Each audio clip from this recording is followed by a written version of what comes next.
నిజామాబాద్ నగరంలో 7, 17, 18, 39, 48 డివిజన్లలో జనసేన పార్టీ ఎన్నికల ప్రచారం విజయవంతంగా నిర్వహించబడింది. హైదరాబాద్ బులియన్ మార్కెట్లో బంగారం, వెండి ధరలు ఇవాళ భారీగా పెరిగాయి. 24 క్యారెట్ల 10 గ్రాముల గోల్డ్ రేటు ₹2,240 పెరిగి 1,58,840కి చేరింది.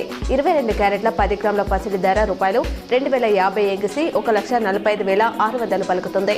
అటు కేజీ సిల్వర్ ధర ఏకంగా 15,000 పెరిగి 3 లక్షలకు చేరింది.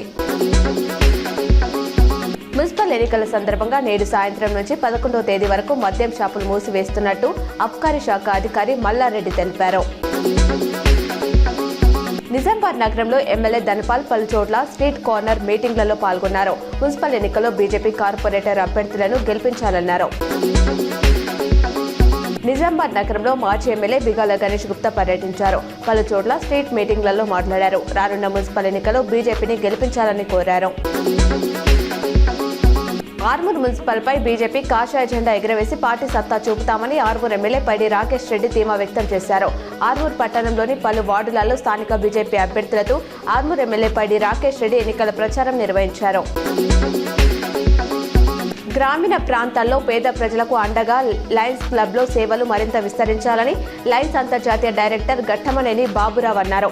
ఆదివారం రాత్రి బోధన్లోని కమ్మ సంఘం సమావేశ మందిరంలో శ్రీ వేద జనని రీజనల్ కాన్ఫరెన్స్ ఏర్పాటు చేశారు.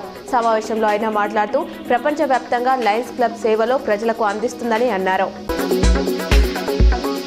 నగరంలో దోపిడీ అంతం కావాలంటే గోపిడి శ్రవంతి రెడ్డి మేయర్ కావాలని నిజామాబాద్ ఎంపీ ధర్మపురి అరవింద్ పేర్కొన్నారు. నగరంలో నిర్వహించిన కార్నర్ మీటింగ్లో ఆయన మాట్లాడుతూ అమృత్ పథకం కింద రాష్ట్ర ప్రభుత్వం నుంచి ప్రతిపాదనలు లేకున్నా తానే చొరవ తీసుకొని 430 కోట్లు తీసుకువచ్చారని గుర్తు చేశారు.